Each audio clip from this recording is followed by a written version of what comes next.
I have no idea which of these two posters is more representative of the actual film. I guess we'll find out on Saturday when we see the first trailer.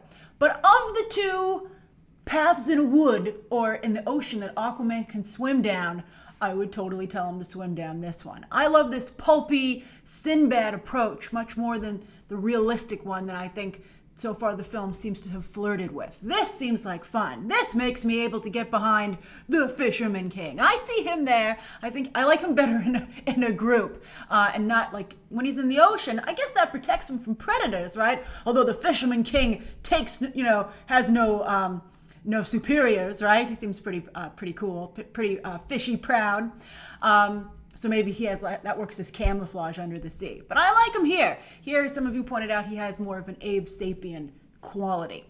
This is gorgeous. This is just so stunning. And first off, I'd like to say this is an amazing get for Den of Geek. Wow. I mean, it really shows that Aquaman is catering to hardcore fans, perhaps even more so than mainstream fans. And I can see that. That's the engine that's going to drive them during the very crowded holiday season. If they can get hardcore fans to say, this is something that you should pay attention to, everybody else, then maybe everybody else will. And also, like for instance, the poster they released yesterday, while I did like it, it was just, they really set themselves up for a wave of Finding Nemo jokes, which flooded Twitter. Oh, it's so easy. I love it. It's so easy to make fun of Aquaman. I think that James Wan and company just have to embrace that.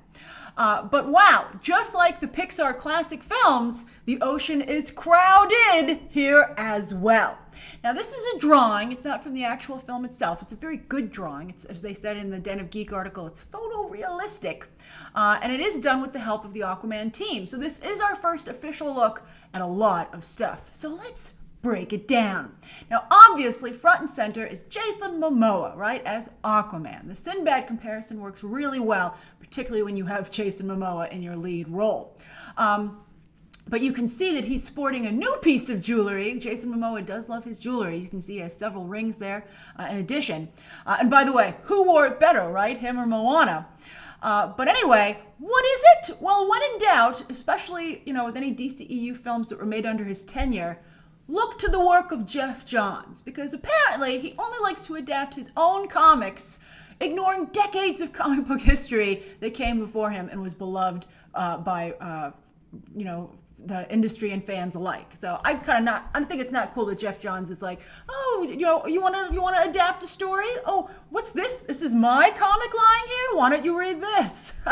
But anyway, one of the stories he wrote was The Others. I actually didn't like it. It's what made me drop the title.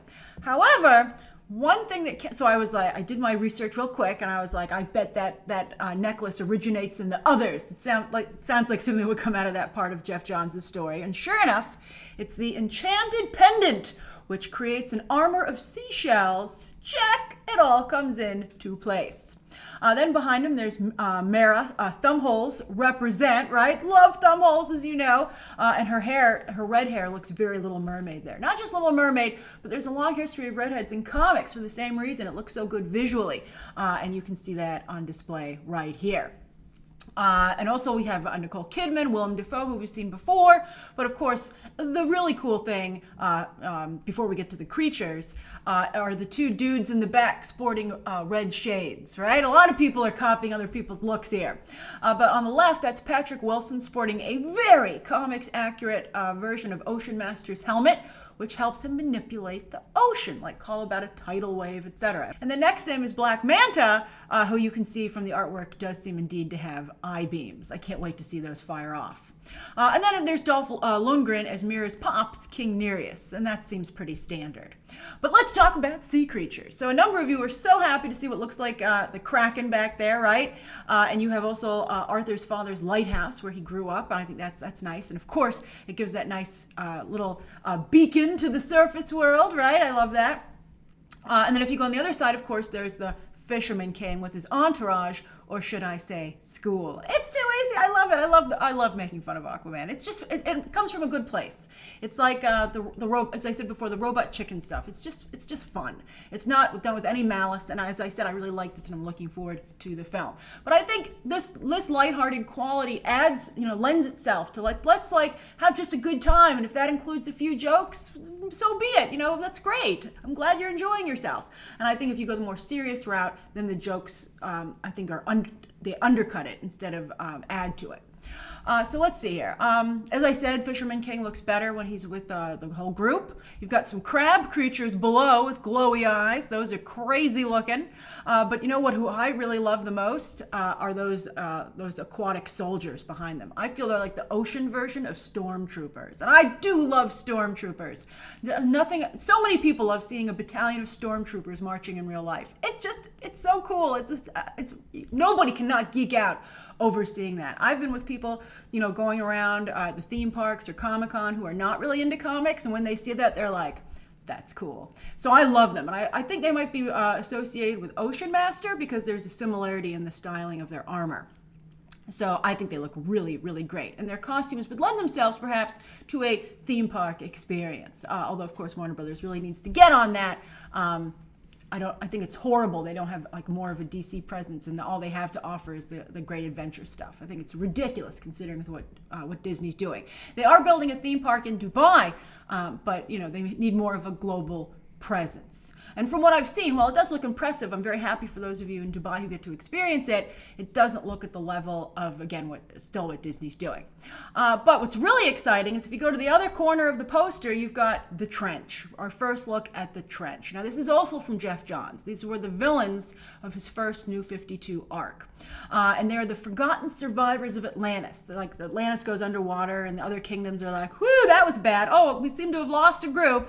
Oh well, they're probably dead. They're not dead! And they evolve in a twisted way, unlike the Fisherman King, who I guess you could say literally evolves in a more regal way.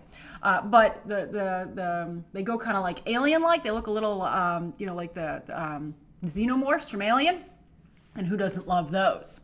Now, in the comics, they actually also look like that dinosaur from Jurassic World, that got Newman, and they have the same kind of spit that can, paralyze you and just gross you out as well.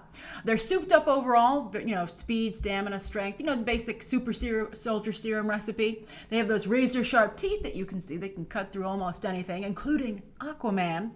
And then also, they can see. They don't even seem to have eyes even at all there, maybe. I don't know. Are those eyes in the back there? I'm not sure. But anyway, they can see in the blackness of, they're called the trench. It's weird that they have the name of a place, right? It's just weird. It would be like if you called humanity just Earth. Oh, yeah, that's Earth. You're talking about the planet or the people? Well, here, the trench refers to the creatures, but they actually are down deep into a trench in the ocean where, the ocean's black. And so Aquaman doesn't have the same advantage visually. So I think that's really cool, unless, of course, he can get that amulet or something else to light up, which I'm sure he can. Maybe he and Black Manta can team up, and he's like, fire those beams, baby, light this sucker up. And they can we'll fight each other another day. Today, the enemy of my enemy is my friend. So what do you think? Do you like this as much as I do? Of the two paths in the ocean, which direction would you tell Aquaman to swim? Share your thoughts down below. And of course, as always, you can check out some more videos right now.